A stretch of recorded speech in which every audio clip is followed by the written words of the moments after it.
क्या होते हैं, टीपीएस के एट्रीब्यूट्स या फीचर्स होते हैं। और जनरली हर एक टीपीएस में ये 4 फीचर्स पाए जाते हैं। क्या क्या? एक्सेस कंट्रोल, मींस टीपीएस का एक्सेस सिर्फ और सिर्फ ऑथराइज्ड लोगों को होगा। इक्विवेलेंस, टीपीएस हर बार सिमिलर फॉर्मेट में ट्रांजैक्शन को प्रोसेस करेगा यदि उसे तेजी से प्रोसेसिंग करनी है तो। High volume rapid processing, TPS तेजी से काम करेगा और हाई वॉल्यूम ट्रांजैक्शंस को रैपिड तरीके से प्रोसेस करेगा। और फाइनली ट्रस्टवर्दीनेस, जो टीपीएस होगा मेरा वो रोबस्ट होगा और वो ट्रस्टवर्दी होगा। तो आई होप कि आपको बातें समझ आ रही हैं। टेक सम टाइम, एक बार इसे देख लें और फिर हम आगे मूव करेंगे। ओके, अब हम एक बहुत इंपॉर्टेंट टॉपिक की तरफ आगे बढ़ रहे हैं टीपीएस में, और ये टीपीएस का आखिरी टॉपिक है। मेरी बात पे ध्यान दीजिएगा, सारे बच्चे मेरी बात पे ध्यान देंगे। क्या? ओके ओके ओके, जोक सुनाए। अब देखिए, मुझे जोक्स इसी में बच्चे भी जोक सुनाओ। चले सही है। आज के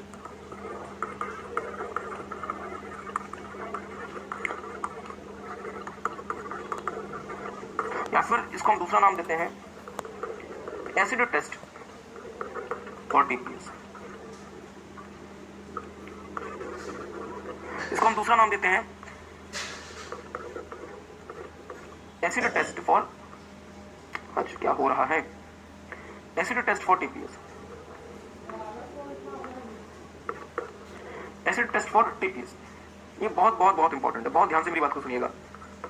मुझे बताएंगे दोस्तों, पीएनबी कंपनी ने, पीएनबी बैंक ने अपने लिए टीपीएस बनवाया और टीपीएस पीएनबी का सबसे क्रूशियल टास्क परफॉर्म कर रहा है, ट्रांजैक्शंस को प्रोसेस कर रहा है। और यदि आपने ट्रांजैक्शंस को सही प्रकार से प्रोसेस नहीं किया, सोच के बताएंगे सारे फ्रेंड्स, सोच के बताएंगे, टीपीएस ने यदि ट्रांजैक्शंस को सही प्रकार से प्रोसेस नहीं किया, किसी ने बैंक के एटीएम से पैसा निकाला, उसने उसको डेबिट ही नहीं किया खाते को, किसी ने फंड को ट्रांसफर किया, फंड को उसने पहुंचाया ही नहीं या उसकी एंट्री नहीं की, तो क्या पीएनबी बैंक घाटे में आ सकता है? पीएनबी बैंक घाटे में आ सकता है। ठीक है। तो पीएनबी बैंक या बिग बाजार या वॉलमार्ट जैसी बड़ी बड़ी कंपनीज, वो क्या किसी भी टीपीएस पे आंख बंद करके यकीन कर ले? या टीपीएस को एक अच्छा टीपीएस तब माना जाएगा जब वो एक परीक्षा पास करेगा? सोच के बताएं। मैं किसी भी टीपीएस पे आंख बंद करके यकीन कर लूं, या मैं टीपीएस को अच्छा को इफेक्टिव टीपीएस तभी मानूंगा जब वो टीपीएस अपने आप को क्वालिफाई करेगा कि हाँ सर हम इफेक्टिव टीपीएस है। मेरा आपसे सवाल है, बहुत सही, जब वो अपने आप को क्वालिफाई करे, अपने आप को प्रूव कर दे कि हम एक इफेक्टिव टीपीएस है, तो ही हम उसे इफेक्टिव टीपीएस मानेंगे। एग्री करते हैं? तो समझदार लोगों ने कहा कि टीपीएस को एक एसिड टेस्ट से गुजरना पड़ेगा, और अगर वो टीपीएस एसिड टेस्ट को सही प्रकार से क्वालिफाई कर लेता है तो ही हम टीपीएस को बिजनेस पर्पस के लिए एक इफेक्टिव टीपीएस मानेंगे। तो यदि टीपीएस को अपने आप को क्वालिफाई करना है, अपने आप को स्टैब्लिश करना है, तो उसे वो एसिड टेस्ट को क्लियर करना पड़ेगा। एसिड टेस्ट क्या होता है, हम आपके साथ थोड़ा सा उसी को आगे डिस्कस करेंगे। लिखना शुरू करेंगे। लिखेंगे in order to qualify as TPS. पहले लिख लें,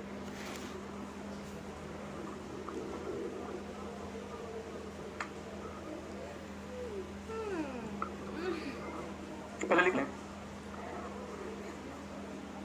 ओके, आई होप आपने लिख लिया और वीडियो वाले बच्चों ने भी लिख लिया।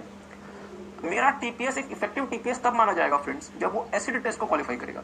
ए का मतलब ऑटोमेसिटी। ऑटोमेसिटी का मतलब हुआ कि ट्रांजैक्शन या तो 100% कंप्लीट होगी या फिर बिल्कुल कंप्लीट नहीं होगी। तो इसका मतलब यदि एक ट्रांजैक्शन पार्शियली कंप्लीटेड हुई है तो आप उस वाले ट्रांजैक्शन को 0 लेवल पे लेकर आएंगे और दोबारा से बिगिनिंग से रीस्टार्ट करेंगे। एसिडिटी, कंसिस्टेंसी, जो आपका टीपीएस होगा वो सेट ऑफ ऑपरेटिंग रूल्स के तहत काम करेगा ताकि वो कंसिस्टेंट रिजल्ट डिलीवर कर सके। तो इसलिए आपको देखना पड़ेगा कि जब भी आप टीपीएस को डेवलप करवाएं कि क्या आपने वो सेट ऑफ ऑपरेटिंग रूल्स बनाए हैं या नहीं बनाए हैं। और अगर आपने सेट ऑफ ऑपरेटिंग रूल्स नहीं बनाए हैं तो आप वो ऑपरेटिंग रूल्स बनाएं जो इंश्योर करेगा कि जो आपका टीपीएस है वो हमेशा कंसिस्टेंट परफॉर्मेंस डिलीवर करेगा और कंसिस्टेंट तरीके से काम करेगा। आइसोलेशन, आइसोलेशन बहुत इंपॉर्टेंट है, जो कहता है कि यदि मेरे ट्रांजैक्शन का मल्टीपल जगह पे इंपैक्ट आना है तो वो इंपैक्ट हर जगह पे ऐसे पहुंच जाए जैसे कि वो इकलौता इंपैक्ट, मतलब एक इंपैक्ट दूसरे इंपैक्ट का वेट नहीं करेगा।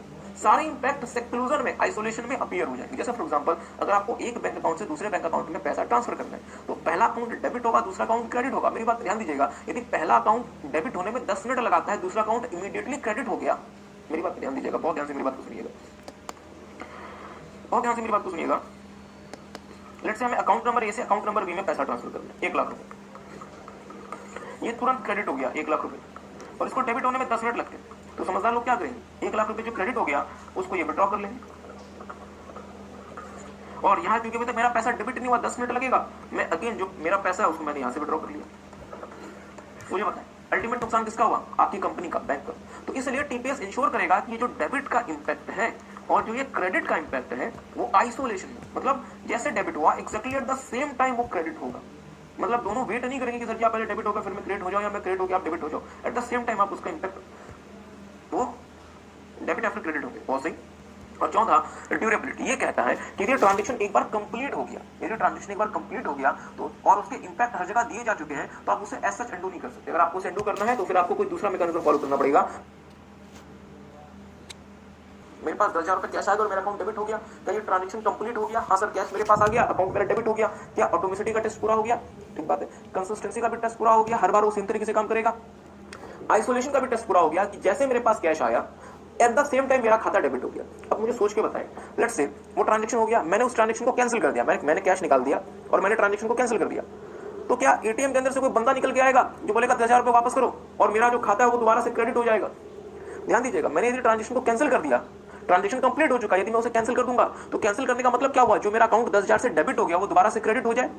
ठीक है, क्योंकि मैंने तो ट्रांजैक्शन को कैंसिल कर दिया। तो क्या एटीएम के अंदर से कोई बंदा निकल के आएगा जो बोलेगा 10,000 रुपए वापस करो? नहीं। और लेट्स से यदि मैंने ट्रांजैक्शन को कैंसिल कर दिया तो मेरा अकाउंट जो डेबिट हुआ था वो कैंसिल हो गया, मतलब क्रेडिट हो गया, बट मेरे पास तो कैश भी रह गया। तो अल्टीमेट नुकसान किसका हुआ? बैंक का, मींस आपकी कंपनी का। So if transaction is completed once, it can't be undo। ये इस चीज को इंश्योर कौन करता है? ड्यूरेबिलिटी। तो मेरे सवाल पे ध्यान दीजिएगा, एक बार इंस्टीट्यूट ने क्वेश्चन पूछ लिया था कि एक कंपनी ने टीपीएस बनवाया, उस टीपीएस को अच्छा टीपीएस या इफेक्टिव टीपीएस कब माना जाएगा? जब वो एसिड टेस्ट को क्वालिफाई करेगा। एसिड टेस्ट मतलब atomicity, consistency, isolation and durability. बहुत अच्छा। तो टेक सम टाइम, एक बार इसे रीड कर लें, हम फिर आपके साथ आगे मूव करेंगे। ओके,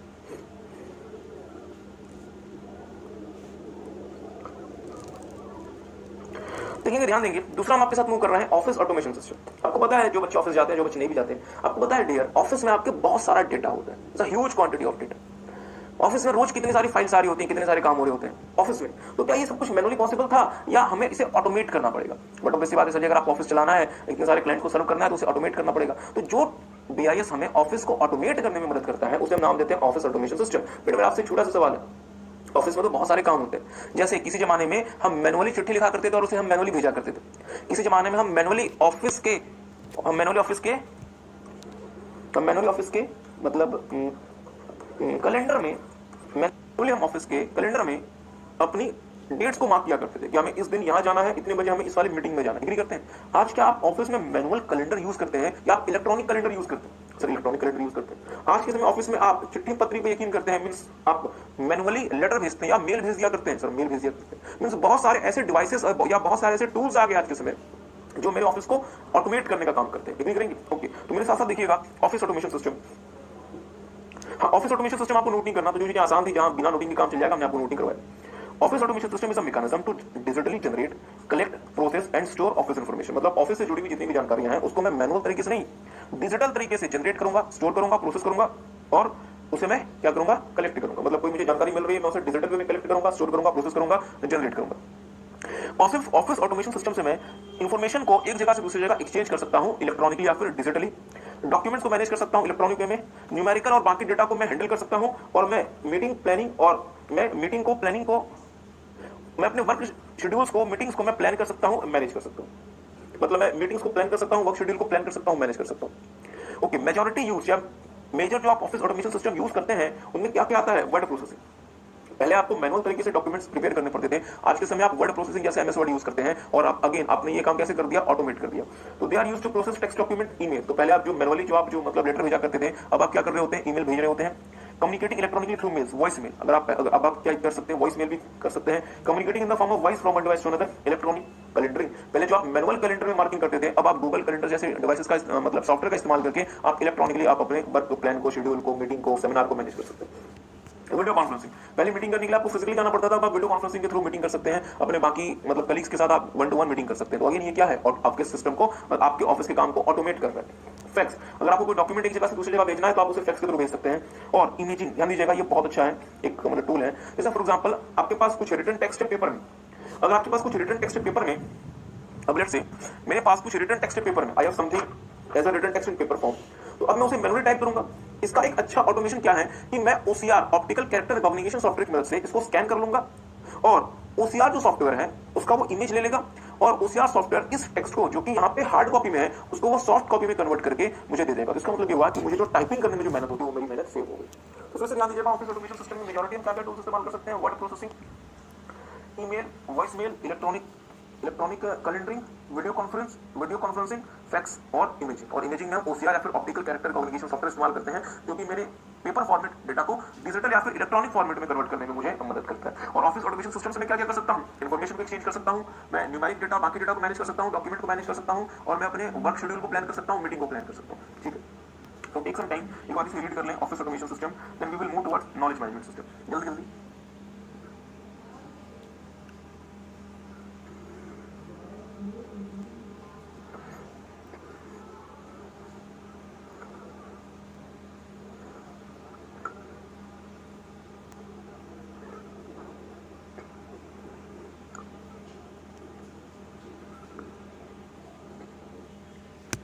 मुझे थोड़ा सा रिवाइज कराएं, याद करें कि हम कितने लेवल्स पे अपने मैनेजमेंट, अपने ऑर्गेनाइजेशन को क्लासिफाई कर सकते हैं? 4। क्या क्या? स्ट्रेटेजिक या फिर टॉप, मिडिल या फिर मैनेजमेंट, नॉलेज लेवल और ऑपरेशनल लेवल। स्ट्रेटेजिक लेवल पे हम कौन सा बीआईएस यूज करते हैं? जल्दी से बोलेंगे, वीडियो वाले बच्चे भी जल्दी से बोलेंगे। स्ट्रेटेजिक लेवल पे हम कौन सा बीआईएस यूज करते हैं? एग्जीक्यूटिव इन्फॉर्मेशन सिस्टम या फिर एग्जीक्यूटिव सपोर्ट सिस्टम। बट अभी तक हम एग्जीक्यूटिव सपोर्ट सिस्टम में नहीं आए, एग्री करते हैं, हम तो रिवर्स से शुरू कर रहे हैं। मैनेजमेंट लेवल पे हम कौन सा बीआईएस यूज करते हैं फ्रेंड्स? DSS और MIS। नॉलेज लेवल पे हम कौन सा बेस यूज करते हैं? नॉलेज मैनेजमेंट सिस्टम और ऑफिस ऑटोमेशन सिस्टम। और हमने आपके साथ ऑलरेडी ऑफिस ऑटोमेशन सिस्टम देख लिया। ऑफिस ऑटोमेशन सिस्टम की मदद से आप डिजिटली अपने ऑफिस इंफॉर्मेशन को जनरेट कर सकते हैं, कलेक्ट कर सकते हैं, स्टोर कर सकते हैं, प्रोसेस कर सकते हैं। चीजें बिल्कुल याद होनी चाहिए। डिजिटली मैं अपने ऑफिस रिलेटेड इंफॉर्मेशन को जनरेट कर सकता हूं, कलेक्ट कर सकता हूं, स्टोर कर सकता हूं, प्रोसेस कर सकता हूं। ऑफिस ऑटोमेशन सिस्टम मुझे हेल्प करता है किसमें? एक्सचेंज ऑफ इंफॉर्मेशन में, मैनेजमेंट ऑफ डॉक्यूमेंट्स में, management of text and numeric data में, और मुझे मीटिंग्स को प्लान करने में, वर्क शेड्यूल्स को प्लान करने में। क्या क्या majority used office automation tools होते हैं दुनिया में? सर जी, ईमेल कर लो, वॉइस मेल कर लो, वीडियो कॉन्फ्रेंसिंग कर लो, वर्ड प्रोसेसर ले आओ, फैक्स यूज कर लो, इमेजिंग यूज कर लो, और इलेक्ट्रॉनिक कैलेंडरिंग यूज कर लो। तो ये 7 हमारे पास majority used office automation tools हैं दुनिया में। आई होप आपको बात समझ आई। Now we are moving towards another very important area which is known as knowledge management system. Okay,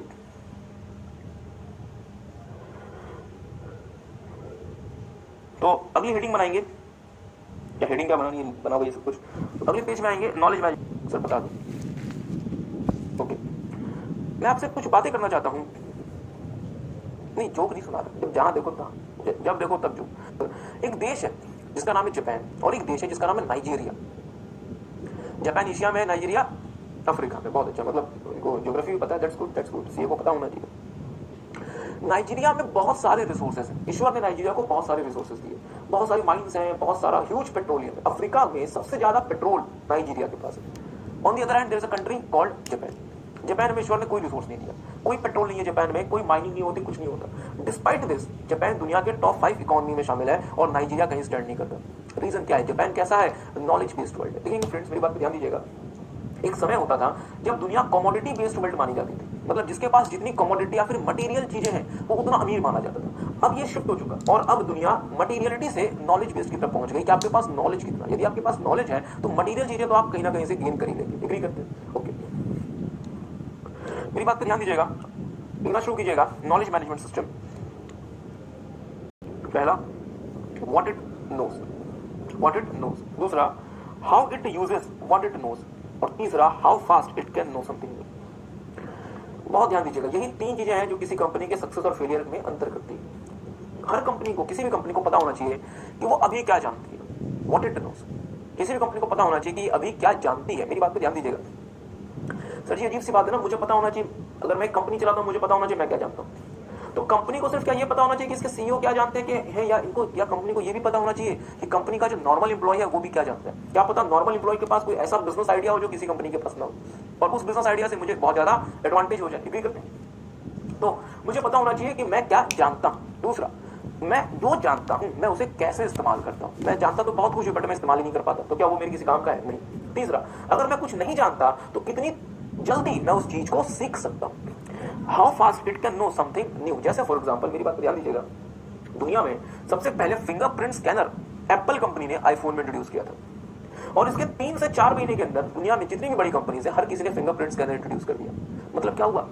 how fast I can know something new, मतलब मैं कितनी तेजी से कुछ नया सीख सकता हूं। मुझे एक बात सोच के बताएंगे, सैमसंग कंपनी के पास क्या ये मैकेनिज्म होना चाहिए, क्या ये कैपेबिलिटी होनी चाहिए कि वो बहुत तेजी से कुछ नया सीख सकती है? अदरवाइज उसका जो कॉम्पिटिटर है वो सैमसंग को तो मार्केट से बाहर कर देगा। एग्री करते हैं? आपने शायद बेजल स्क्रीन के बारे में सुना होगा। तो जी बेजल स्क्रीन, ओके, थोड़ा सा देखेंगे। पहले फोन इस तरीके के बनते थे और ये स्क्रीन होती थी, यहां पे कैमरा होता था, यहां पे सेंसर्स होते थे। एग्री करते हैं? अब फोन ऐसे बनने लगे।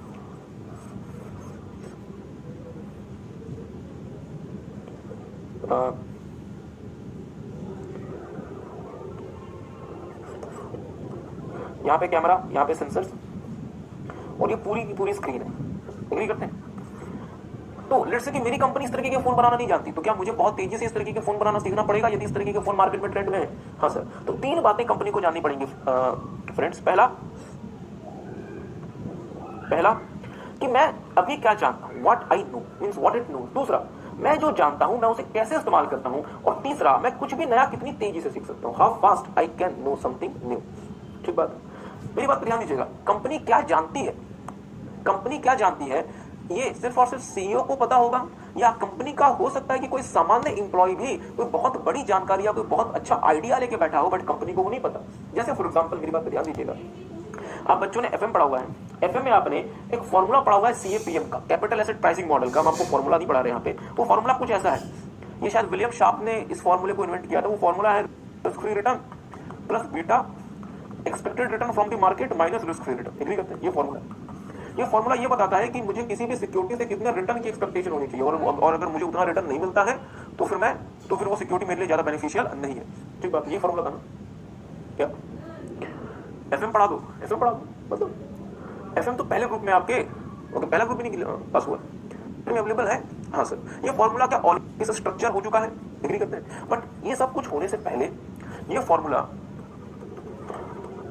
तो विलियम शार्प के दिमाग में सिर्फ एक आइडिया बन के होगा, सिर्फ उन्हीं को पता होगा, बाकी इस फॉर्मूले का किसी को नहीं पता होगा। एग्री करते हैं? इसी तरीके से जो फेसबुक के सीईओ है मार्क जकरबर्ग, फेसबुक बनाना या फेसबुक जैसी कंपनी बन सकती है, ये आइडिया सिर्फ उन्हीं के पास था या उनके कुछ पास के दोस्तों के पास था जिन्होंने फेसबुक जैसी कंपनी पे काम किया था। एग्री करते हैं? जैसे हमारे देश में फ्लिपकार्ट बना, तो जो बिन्नी बंसल और सचिन बंसल जो दोस्त फ्रेंड थे, जो दो, उनके दिमाग में आइडिया था कि हम एक ई कॉमर्स कंपनी भारत में शुरू कर सकते हैं और कैश ऑन डिलीवरी जैसा एक कॉन्सेप्ट लेके आ सकते हैं। एग्री करते हैं? तो डियर, वो नॉलेज या वो जानकारी जो अभी तक जनरल पब्लिक के पास नहीं गई, सिर्फ कुछ लोगों के पास मौजूद है, वो जानकारी कहलाती है टैक्सेट नॉलेज। नोट नहीं करना, आपको नोट करवाएंगे। वो जानकारी जो अभी तक जनरल पब्लिक के पास नहीं गई, क्योंकि ये अभी तक कोडिफाई नहीं हुई, आर्टिकुलेटेड नहीं हुई, या मेरे थिंकिंग में है या मेरे बिलीव्स में कि हम ऐसा करें तो ऐसा हो सकता है, तो इसे आप क्या नाम देंगे? टैक्सेट नॉलेज। वो जानकारी जो ऑलरेडी अवेलेबल है, कोडिफाई हो चुकी है, आर्टिकुलेटेड हो चुकी है, इसे हम कहते हैं एक्सप्लिसिट नॉलेज। इसे हम क्या कहेंगे? Explicit knowledge.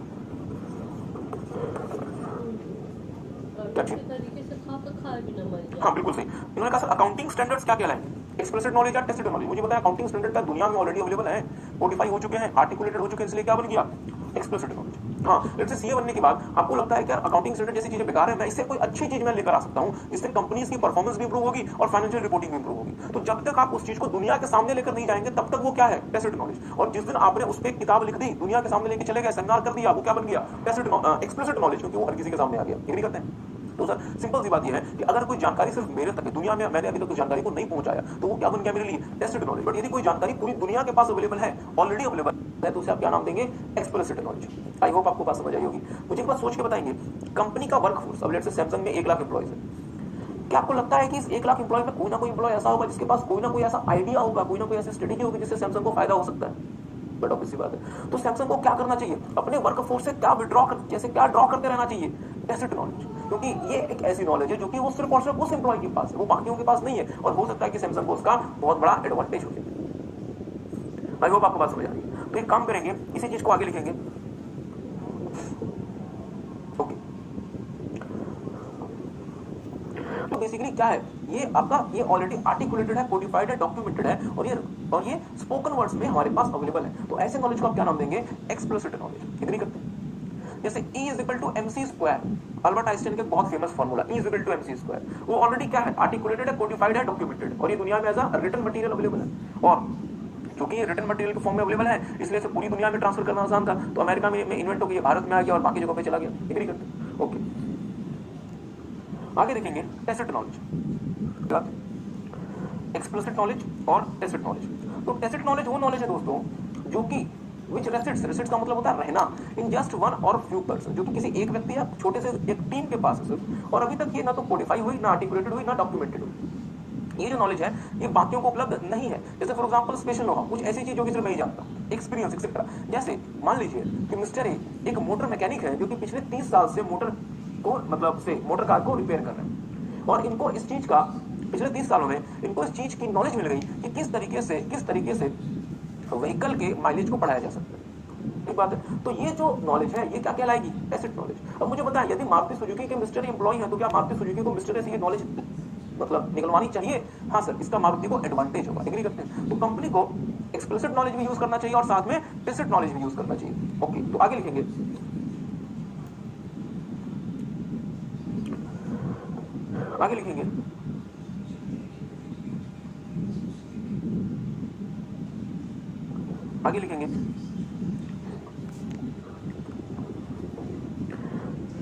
Knowledge management system. Available knowledge base से जो मैं नॉलेज निकालूंगा वो कौन सा नॉलेज होगा? एक्सप्लिसिट या फिर टैसिट?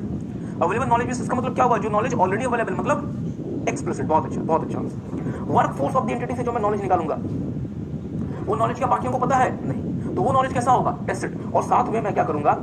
एक्सटर्नल एनवायरनमेंट को भी मॉनिटर करता रहूंगा, ताकि एक्सटर्नल एनवायरनमेंट से भी मैं कॉन्टिन्यूस बेसिस पे नॉलेज को अब्सॉर्ब करता रहूंगा। तो ध्यान दीजिएगा, केएमएस 3 जगहों से नॉलेज लेकर आता है। कहां से? अवेलेबल नॉलेज बेस से मतलब एक्सप्लिसिट नॉलेज, वर्क फोर्स से मतलब टैसिट नॉलेज, और जनरल एनवायरनमेंट से, एक्सटर्नल एनवायरनमेंट से मतलब कॉन्टिन्यूस बेसिस पे नॉलेज को अब्सॉर्ब करना। तो सर इतना नॉलेज लाके करोगे क्या? फिर आप इस नॉलेज को प्रोसेस करेंगे ताकि आप कंपनी के लिए नॉलेज प्रोडक्ट्स को जनरेट कर सके, कंपनी के लिए आप नॉलेज प्रोडक्ट्स बना सके, बेहतर प्रोडक्ट्स बना सके। तो एक काम करें, एक बार इसे लिख लें, एक फोटो बना लें, फिर हम इसको और ज्यादा डिटेल में आपके साथ देखते हैं। एक फोटो बनाएंगे,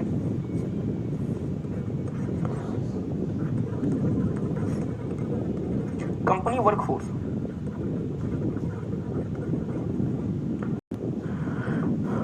बस एक minute.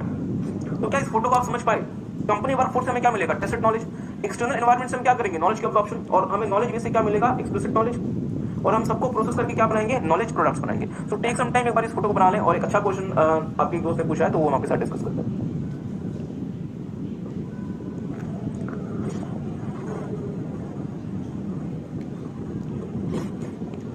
Okay, so I hope कि आपने ये फोटो बना ली होगी। एक बहुत अच्छा क्वेश्चन इन्होंने पूछा है, आपका नाम अमित। ओके, अमित जी ने बहुत अच्छा क्वेश्चन पूछा है। उन्होंने कहा सर एक बात बताओ ना, अगर एक्सटर्नल एनवायरनमेंट से अगर हम कोई नॉलेज निकाल रहे हैं तो नॉलेज अब्सॉर्प्शन कैसे है? वो तो एक्सप्लिसिट नॉलेज है, because it is already articulated, codified और डॉक्यूमेंटेड। का बाकियों के दिमाग में पूछना आया था, या आप सिर्फ और सिर्फ टेप नहीं आते हैं कि सर जी जो बनवा दो हम टेप के घर ले जाएंगे और घर पे बैठ के पढ़ेंगे, घर पे बैठ के समझेंगे? क्योंकि बहुत सारे बच्चों में यही मानसिकता होती है कि सर सब कुछ घर पे समझ लेंगे बट क्लास में कुछ मत करो। ध्यान दीजिएगा, आपका क्वेश्चन सही है। नॉलेज बेस दोस्तों बेसिकली क्या रिप्रेजेंट करता है कि जो हमारी नॉलेज ऑलरेडी अवेलेबल है उसको हम वहां से विड्रॉ कर रहे हैं, बट क्या एक्सटर्नल एनवायरनमेंट में चेंजेस नहीं आ रहे? चेंजेस आ रहे हैं। तो ये जो नॉलेज अब्सॉर्प्शन है, लिखेंगे नहीं, ये बेसिकली एक प्रकार से एक्सटर्नल एनवायरनमेंट से निकाली गई इंफॉर्मेशन है।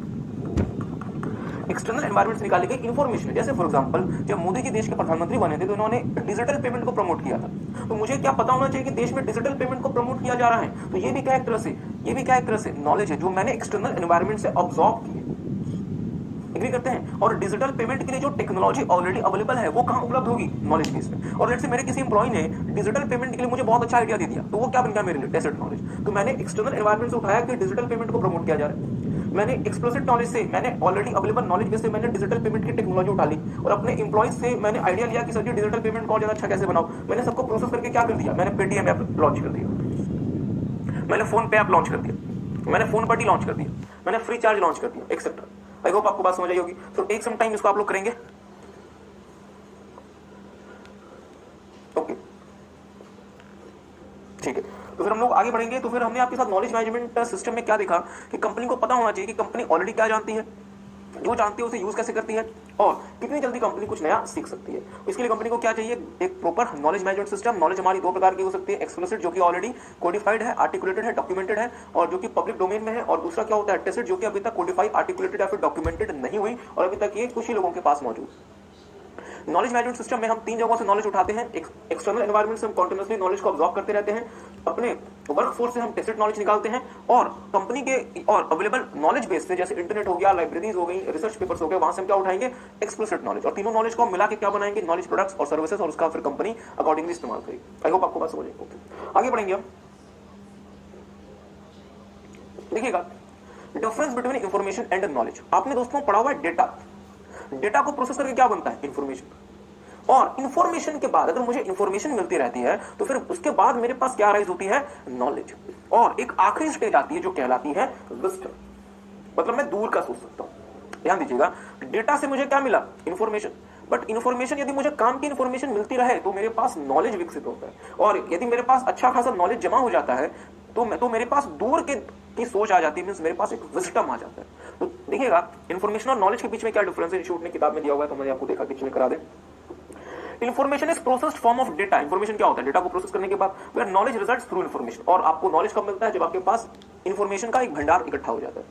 दूसरा, इंफॉर्मेशन इज अनस्ट्रक्चर्ड। इंफॉर्मेशन अपने आप में अनस्ट्रक्चर्ड होता है, ध्यान दीजिएगा, डेटा अनस्ट्रक्चर्ड होता है, डेटा को स्ट्रक्चर करके इंफॉर्मेशन बनता है। बट यदि आप नॉलेज के पॉइंट ऑफ व्यू से देखेंगे तो एक इंफॉर्मेशन अपने आप में अनस्ट्रक्चर्ड है, और बहुत सारी इंफॉर्मेशन मिलकर फिर क्या बनाएंगी, नॉलेज बनाएंगी, where knowledge is structured.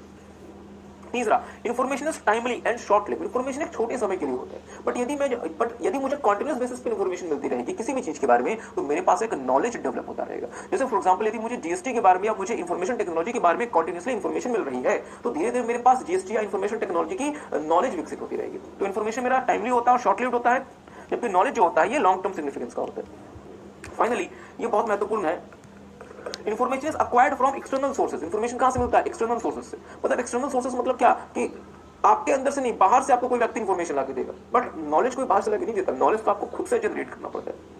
Whereas knowledge can be acquired through internal thinking and analysis। और नॉलेज आपको कब मिलेगी, जब आप खुद बैठ के कुछ सोचते हैं, किसी चीज के एनालिसिस करते हैं, तो आपको नॉलेज मिलेगी। जैसे फॉर एग्जांपल, आज के समय दुनिया में साइंस की बहुत सारी किताबें में अवेलेबल है, तो क्या सारे के सारे साइंटिस्ट बन गए, नहीं सर। आज के समय सीए की तो सारी की सारी किताबें इंस्टीट्यूट ने अवेलेबल कराई हुई है वेबसाइट्स में, तो क्या सारे के सारे सीए बन गए, नहीं, क्योंकि इन्फॉर्मेशन तो अवेलेबल है बट नॉलेज नहीं है हमारे पास। और उस इन्फॉर्मेशन को जब हम एक्सटर्नल सोर्सेज से लाते हैं, फिर हम उसे पढ़ेंगे, खुद से समझेंगे, एनालिसिस करेंगे, क्लासेस लेंगे, तो फिर हमारे पास क्या डेवलप होगी, नॉलेज। और फाइनली जब मेरे पास नॉलेज का एक अच्छा खासा भंडार जमा हो जाता है, तो मेरे पास विजडम आता है, मैं दूर का कुछ प्रेडिक्ट कर सकता हूं, मैं लॉन्ग टर्म में मैं किसी चीज को प्लान कर सकता हूं, because after having knowledge I got the wisdom. ठीक बात है।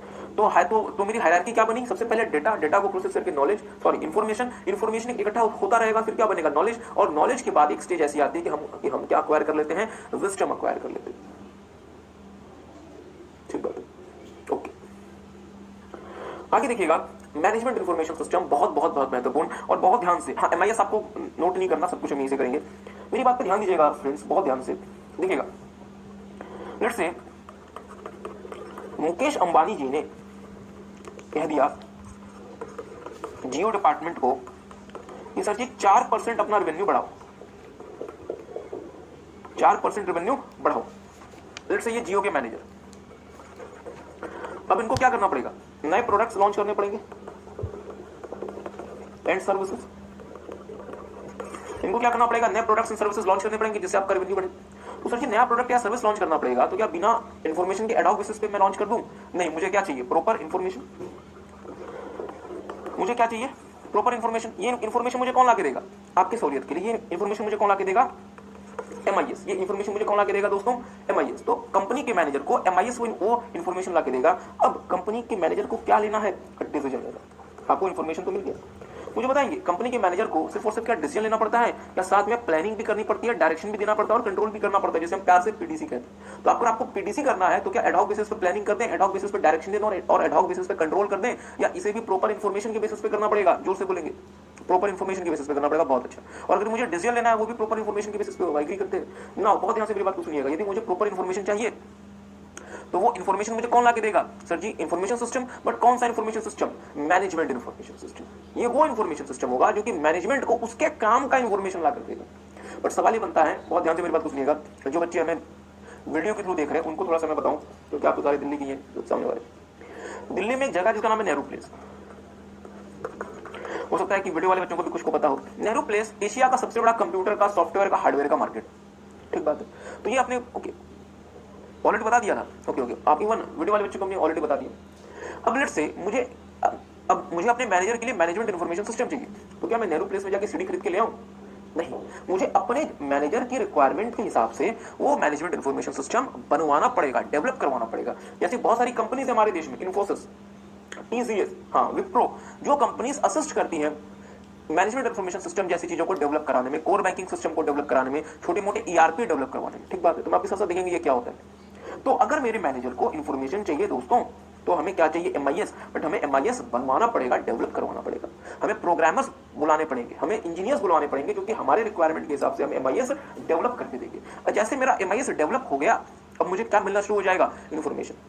उस इन्फॉर्मेशन की मदद से मैं कंपनी के लिए पीडीसी करना शुरू करूंगा, प्लानिंग, डायरेक्शन एंड कंट्रोल, और साथ में मैं कंपनी के लिए डिसीजन लूंगा। मेरी बात पर ध्यान दीजिएगा, बहुत ध्यान से मेरी बात को सुनिएगा। प्लानिंग, डायरेक्शन, कंट्रोल में तो कोई बहुत बड़ा इशू नहीं है। अब एक सिचुएशन कंसिडर कीजिएगा, अब टेक सम टाइम, एक सिचुएशन कंसिडर कीजिएगा। लेट्स से टाटा कंपनी को, टाटा मोटर्स को अपना रेवेन्यू बढ़ाना है। तो सर जी अगर रेवेन्यू बढ़ाना है तो एक नई कार लॉन्च कर दो। लेट्स से टाटा 2 कार्स को प्लान कर रही है।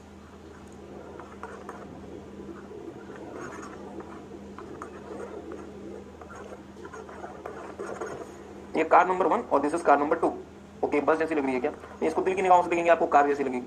Okay, car number 1, car number 2। Car number 1 5 lakh रुपए की है और कार नंबर 2 10 लाख रुपए की है, मतलब 2 अलग अलग प्रकार की गाड़ी है। पर कंपनी की जो फैक्ट्री है वो सिर्फ एक ही प्रकार की गाड़ी प्रोड्यूस कर पाएगी, क्योंकि इसमें सिर्फ एक ही प्रकार की गाड़ी को प्रोड्यूस करने की क्षमता है। ठीक बात है। कंपनी को इन्फॉर्मेशन मिल गई कि सर जी 5 लाख वाली गाड़ी भी हम लॉन्च कर सकते हैं और 10 लाख वाली भी गाड़ी। तो इस इन्फॉर्मेशन के बेसिस पे हमने 2 ऑल्टरनेट डिसाइड किए, एक 5 लाख की कार और दूसरी 10 लाख की कार। क्या मेरी बात समझ आ रही है किसी को? ओके, अब मेरा एक छोटा सा सवाल है, तो क्या दोनों गाड़ी लॉन्च कर दें या कोई एक गाड़ी लॉन्च करनी, कोई एक गाड़ी? अब यहाँ पे अब आपको क्या यूज करना पड़ेगा? डिसीजन सपोर्ट सिस्टम यूज करना पड़ेगा, जो आपको असिस्ट करेगा बेहतर डिसीजन लेने में कि सर कार नंबर 1 लॉन्च करो या कार नंबर 2 लॉन्च करो, क्योंकि आप जो भी डिसीजन लेंगे इसका कंपनी के फ्यूचर पे इंपैक्ट पड़ेगा। इसलिए आप एडहॉक बेसिस पे सिक्का उछाल के, कॉइन उछाल के डिसीजन नहीं लेंगे। मेरी बात पर ध्यान दीजिएगा। एमआईएस और डीएसएस में लिंक आपस में कैसे? दोनों एमआईएस और डीएसएस कौन यूज करता है? Middle level management. Okay, DSS जो होता है दोस्तों, वो मुझे डिसीजन मेकिंग में मदद करता है। बट डिसीजन मेकिंग के लिए सबसे पहली जो रिक्वायरमेंट होती है वो होती है इन्फॉर्मेशन की। क्या मैं बिना इन्फॉर्मेशन के डिसीजन ले पाऊंगा? नहीं। तो ये इन्फॉर्मेशन मुझे कौन ला के देगा? एमआईएस। अब से मेरे पास इन्फॉर्मेशन आ गई, चलें for the sake of simplicity आसान करते हैं। एक बच्चा 12th उसने क्लियर कर लिया, एक बच्चे ने 12th का एग्जाम क्लियर कर लिया।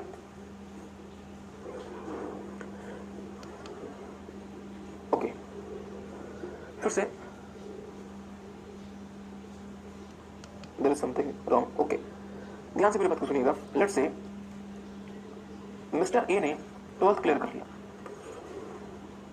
ठीक है। अब ये कॉमर्स की फील्ड में जाना चाहते थे। कॉमर्स की फील्ड में इनके पास सारी इंफॉर्मेशन आ गई। इनको बीकॉम में जाना चाहिए, सीए में जाना चाहिए, एमकॉम तो नहीं जा सकते सीधे, मतलब इन्हें एमबीए में जाना चाहिए। मींस इनको क्या करना चाहिए? इनके पास सारी इंफॉर्मेशन आ गई कि सर ये 3 ही फील्ड है लेट्स से कॉमर्स में, ये इन्फॉर्मेशन तो मेरे पास आ गई, तो क्या मैं तीनों में चला जाऊं या अब मुझे कोई एक डिसीजन लेना पड़ेगा? तो ध्यान दीजिएगा, ये जो इन्फॉर्मेशन आपके पास आई ये आपको कौन ला के देगा? एमआईएस। बट इन तीनों में से कौन सा डिसीजन ज्यादा बेहतर होगा ये आप किसकी मदद से ले पाएंगे? सिक्का उछाल की नहीं, डीएसएस की मदद से। इसलिए मिडिल लेवल मैनेजर्स को 2 प्रकार के एमआईएस के बीआईएस की रिक्वायरमेंट होती है, एमआईएस और डीएसएस। आई होप आपको बात समझ आ रही है। ओके, तो हम नहीं, ठीक है, मैं मानता हूं कि आप परेशान हो चुके हैं, बस हम एमआईएस करके काम खत्म करेंगे। मेरे साथ साथ देखिएगा MIS. MIS refers to data, equipment and program used to produce information for managerial use। कैसी बात है? मुझे बताएंगे कोई भी इंफॉर्मेशन सिस्टम क्या होता है? जो इक्विपमेंट या हार्डवेयर यूज करेगा, सॉफ्टवेयर यूज करेगा और डेटा यूज करेगा। डेटा आएगा हार्डवेयर और सॉफ्टवेयर की मदद से किसमें कन्वर्ट हो जाएगा? इंफॉर्मेशन में। मतलब क्या हुआ? एमआईएस मेरा क्या यूज करेगा? डेटा, इक्विपमेंट या फिर हार्डवेयर और प्रोग्राम्स या फिर सॉफ्टवेयर, ताकि वो मैनेजमेंट के पर्पस के लिए इंफॉर्मेशन को जनरेट कर पाए। यहाँ पे जो इंफॉर्मेशन जनरेट हो रही है फ्रेंड्स, वो मैनेजमेंट की, मिडिल लेवल मैनेजमेंट के लिए जनरेट हो रही है।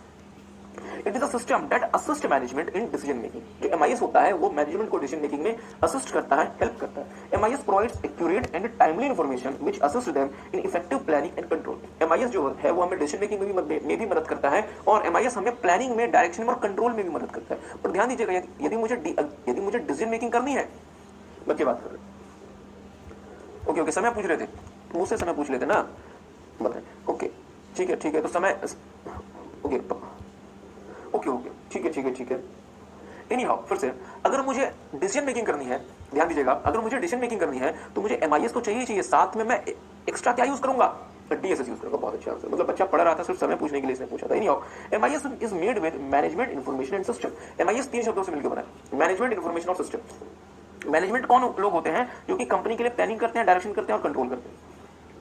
इन्फॉर्मेशन का मतलब क्या होता है, प्रोसेस डेटा। और सिस्टम ऑलरेडी आपने देखा, सिस्टम क्या होता है, set of objects joined together for some common idea, for some common objective. तो ध्यान दीजिएगा, एमआईएस 3 चीजों से मिलकर बना होता है, मैनेजमेंट इन्फॉर्मेशन सिस्टम। मैनेजमेंट वो लोग, मतलब मैनेजमेंट में वो लोग होते हैं जो कि प्लानिंग करते हैं, डायरेक्शन देते हैं, कंट्रोल करते हैं। ठीक है। इन्फॉर्मेशन क्या होता है, process version of data, information होता है। और सिस्टम क्या होता है, set of related components joined together for some common objective. ठीक बात है। दो चीजें बहुत इंपॉर्टेंट इसमें, पहला steps in development of MIS.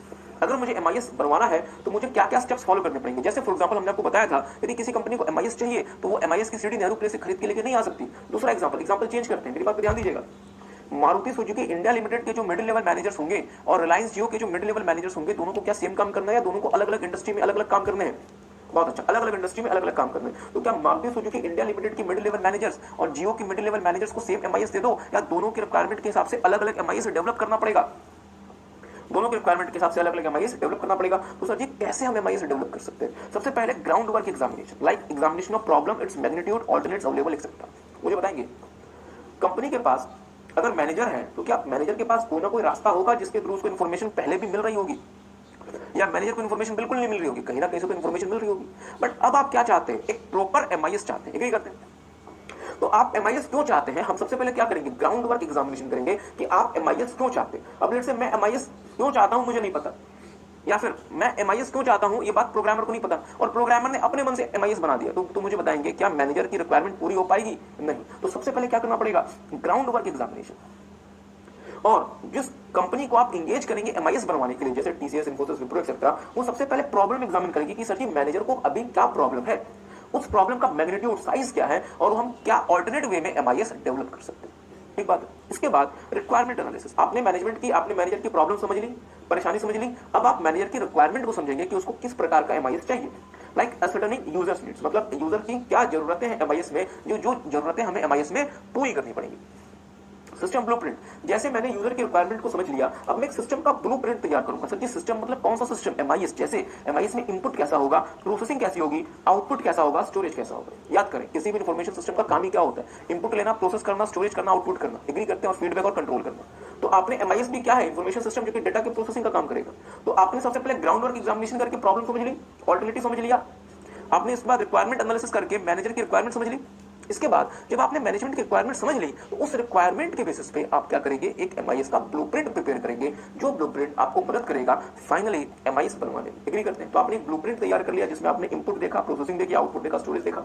उस ब्लूप्रिंट के बेसिस पे आप हार्डवेयर और सॉफ्टवेयर की प्रोक्योरमेंट करेंगे, मार्केट से परचेस करेंगे, क्योंकि एमआईएस किससे मिलकर बना होगा, इक्विपमेंट, सॉफ्टवेयर और डेटा। तो डेटा तो मार्केट से नहीं परचेस करेंगे, पर मार्केट से क्या परचेस करना पड़ेगा, हार्डवेयर और सॉफ्टवेयर। और हार्डवेयर और सॉफ्टवेयर को परचेस करते समय आप क्या करेंगे, उसकी कंपेटिबिलिटी देखेंगे, कॉस्ट देखेंगे, परफॉर्मेंस देखेंगे, आफ्टर सेल सर्विसेज देखेंगे, एक्सेट्रा। तो सर जी मुद्दे वाली बात क्या है, एमआईएस को डेवलप करने में क्या क्या स्टेप्स इन्वॉल्व होते हैं। सबसे पहले ground work examination, requirement analysis, system blueprint and procurement. इसको शॉर्ट में आप याद रख सकते हैं जीआरएसपी। G for groundwork examination, requirement analysis, system blueprint and procurement of hardware and software. Okay, so take some time, एक बार ये steps को दोबारा से देख लें।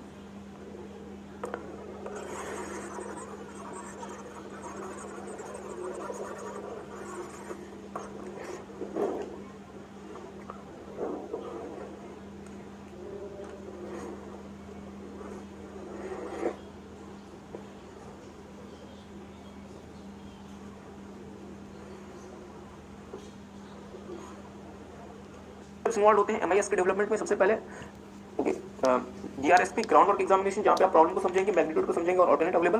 और रिक्वायरमेंट एनालिसिस, जहां पे आप मैनेजर की जरूरतों को समझेंगे। आप सिस्टम का ब्लूप्रिंट बनाएंगे, input, output, hard processing etcetera. और फाइनली उस ब्लूप्रिंट के हिसाब से आप हार्डवेयर और सॉफ्टवेयर की एक्विजिशन करेंगे। जैसे और एक्विजिशन करते समय आप उसकी कॉस्ट कंसिडर करेंगे, कंपेटिबिलिटी देखेंगे, परफॉर्मेंस देखेंगे, आफ्टर सेल सर्विसेज देखेंगे। तो इन चीजों को देखते हुए आप क्या करेंगे, हार्डवेयर और सॉफ्टवेयर परचेज कर लेंगे। ठीक बात है। बहुत इंपॉर्टेंट, एमआईएस को बनाते समय क्या करना चाहिए और क्या नहीं करना चाहिए। This is very very very important. और पता नहीं इंस्टीट्यूट को किस क्वेश्चन से क्या प्रेम है, क्या प्यार है, कि 3-4 बार ये क्वेश्चन एग्जाम में आ चुके हैं। तो ध्यान दीजिएगा, develop a simple and manageable system and don't become too ambitious. MIS जो आप बनवाएं वो सिंपल और मैनेजेबल होना चाहिए और बहुत ज्यादा एम्बिशियस ना हो जाए कि सर जी मुझे बस एमआईएस बना के दो तो दुनिया की सबसे बड़ी कंपनी बना के दिखाऊंगा, ऐसे हालात खड़े ना करें। हो सकता है कि अब मैनेजर ये ना बोले कि सर जी मुझे बस ये एमआईएस बनवा के दे दो, हम अगले साल एप्पल को भी पीछे छोड़ देंगे। हाँ आप ग्रो करें बट इतना ज्यादा एम्बिशियस ना हो जाए जो कि फिर आपको बाद में परेशान कर दे। ठीक है, तो एमआईएस को बनाते समय ध्यान रखिए कि सिंपल और मैनेजेबल सिस्टम बनवाइए और बहुत ज्यादा एम्बिशियस नहीं हो जाइए और बहुत ज्यादा बड़ा सिस्टम, बहुत कॉम्प्लेक्स सिस्टम नहीं बनवा दीजिए। ओके, दूसरा, develop common understanding between the programmers and users. बहुत ध्यान दीजिएगा, यूजर का मतलब क्या, manager. But sir ji manager तो यूज करेगा ना, एमआईएस के लिए आपको किसको इन्वॉल्व करना पड़ेगा, प्रोग्रामर्स को, जो आपके लिए एमआईएस की कोडिंग करेगा। ठीक है, तो प्रोग्रामर और यूजर को साथ में बैठाइए, उनके बीच में एक कॉमन अंडरस्टैंडिंग डेवलप करवाइए। यूजर को पता होना चाहिए प्रोग्रामर कैसा एमआईएस बना रहा है और प्रोग्रामर को पता होना चाहिए कि यूजर को कैसा एमआईएस चाहिए और आपको अनरियलिस्टिक नहीं होना। मतलब ये ना सोचना कि जी हमें साथ में बैठने की क्या रिक्वायरमेंट है, प्रोग्रामर को तो पता होगा कि इस इंडस्ट्री में कैसा एमआईएस चाहिए। नहीं, दोनों के बीच में कॉमन अंडरस्टैंडिंग बनेगी तो ही जाके आप एक अच्छा एमआईएस बनवा सकते हैं और बेवजह अनरियलिस्टिक मत होइए एमआईएस को लेकर। तीसरा, involve programmers and don't delay on hiring program. क्योंकि आप खुद से तो एमआईएस की कोडिंग नहीं कर पाएंगे, इसलिए जितना जल्दी हो सके प्रोग्रामर्स को इन्वॉल्व कीजिए और उसको इन्वॉल्व करने में, उसको हायर करने में डिले मत कीजिए। चौथा, adopt modular approach and don't develop very large application. शायद हमने आपको बताया था मॉड्यूलर अप्रोच क्या होता है। ध्यान दीजिएगा, लेट्स से यदि मुझे 1 GB का सॉफ्टवेयर बनाना है तो मुझे 0 बिट से लेकर 1 GB तक की कोडिंग एक साथ नहीं करनी चाहिए। बहुत ध्यान से मेरी बात को सुनिएगा, मैंने आपको पहले बताया था क्या, तो बताया था ना, एक बार फिर से सुन लीजिए। मॉड्यूलर अप्रोच क्या होता है, लेट्स से मुझे इतना बड़ा सॉफ्टवेयर बनवाना है तो मुझे 0 बिट से लेकर इतने बड़े की कोडिंग एक साथ नहीं करनी चाहिए, मुझे छोटे छोटे पार्ट्स में ये सॉफ्टवेयर बनाना चाहिए। मुझे छोटे छोटे पार्ट्स में ये सॉफ्टवेयर बनाना चाहिए और मुझे बाद में इनको आपस में कनेक्ट कर देना चाहिए।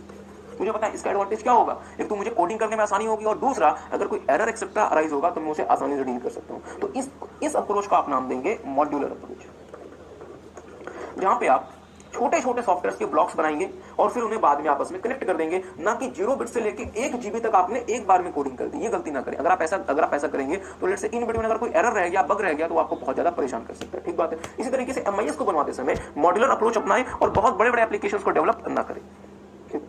और finally, extensively involve users in the development of MIS. मतलब मैनेजर को बैठाएं, इन्वॉल्व करें कि सर जी, क्योंकि अल्टीमेटली एमआईएस यूज किसको करना है, मैनेजर को यूज करना है। एग्री करते हैं? And don't let the vendors to determine everything. और सिर्फ वेंडर्स के भरोसे ना छोड़ दें कि सर जी वेंडर ने कह दिया तो आपने कहा ठीक है वेंडर, तुमने तो इतने सारे एमआईएस डेवलप कर दिए, तुम हमारे लिए भी एमआईएस डेवलप कर दो। जैसे फॉर एग्जांपल, मेरी बात पे ध्यान दीजिएगा, हमारे देश में, भारत में अरेंज मैरिज का सिस्टम है, बट अरेंज मैरिज के सिस्टम में भी क्या, जब मैरिज के समय क्या माता पिता जो होते हैं वो कहते हैं कि यार आपस में बातचीत करके देख लो क्योंकि भविष्य में तो तुम्हें ही साथ रहना है, या माता पिता सब कुछ फाइनल करके आ जाते हैं? नहीं सर, उनको भी तो एक कॉमन अंडरस्टैंडिंग डेवलप करनी होती है ना। एग्री करते हैं? इसलिए यूजर्स को इन्वॉल्व करें एमआईएस में। ओके, और सिर्फ सब कुछ बेटर के भरोसे ना छोड़ दें। तो ध्यान दीजिएगा क्या क्या डूज एंड क्या क्या डोंट्स हैं एमआईएस में। बस 5 मिनट और फिर आप लोग जा सकते हैं। बस 5 मिनट और मैं थोड़ा सा रिवाइज करा दूं। पहला, एक कॉमन और एक सिंपल और मैनेजेबल सिस्टम डेवलप कीजिए और बहुत ज्यादा एम्बिशियस मत हो जाइए। कॉमन अंडरस्टैंडिंग डेवलप होनी चाहिए प्रोग्रामर और यूजर के बीच में, और अनरियलिस्टिक मत होइए। प्रोग्रामर को इन्वॉल्व करने में डिले मत कीजिए और जल्दी से जल्दी प्रोग्रामर को हायर कर लीजिए। मॉड्यूलर अप्रोच अपनाइए और बड़े लार्ज एप्लीकेशंस को डेवलप मत कीजिए, और यूजर्स को, मतलब मैनेजर्स को एक्सटेंसिवली इन्वॉल्व कीजिए एमआईएस के डेवलपमेंट में, और वेंडर्स को के भरोसे सब कुछ ना छोड़ दें। Don't let the vendors to determine everything कि सर जी वेंडर तुम जो बोलोगे हमें वो मंजूर है। नहीं, भले वेंडर ने हजारों एमआईएस बनवा दिए, पर सर जी हर एक कंपनी की रिक्वायरमेंट अलग अलग होती है, हर एक कंपनी की जरूरतें अलग अलग होती है। तो हो सकता है हमारी कंपनी की जो रिक्वायरमेंट होगी वो अलग होगी, किसी और कंपनी की रिक्वायरमेंट अलग होगी। तो हम कैसे वेंडर के भरोसे छोड़ सकते हैं और वेंडर को बोल सकते हैं कि वेंडर तुम्हें जो पसंद है वो बात करेंगे, दिन बोलोगे तो दिन, अदरवाइज रात, मतलब अदरवाइज रात करेंगे, ऐसा नहीं। ओके, ये क्या था, बच्चा कह रहा है ये क्या था। एक बहुत फेमस कहावत है कि तुम्हें जो पसंद है वो बात करेंगे। मतलब आपको ये नहीं करना कि वेंडर ने जो बोल दिया आपने मान लिया, आपको अपने रिक्वायरमेंट के हिसाब से एमआईएस बनवाना है। इसलिए आप अपनी जरूरतों को के हिसाब से एमआईएस बनवाएंगे और आपको आपका एमआईएस यूज किसे करना है, मैनेजर को। तो मैनेजर को इन्वॉल्व करें एमआईएस के डेवलपमेंट। ओके, तो टेक सम टाइम, एक बार इसे देख लें, बस। नहीं, हम आपके साथ कुछ नया नहीं कर रहे हैं, बस एक बार इसे देख लें, बुक से देखें। चलो यहां से देख लें बच्चा।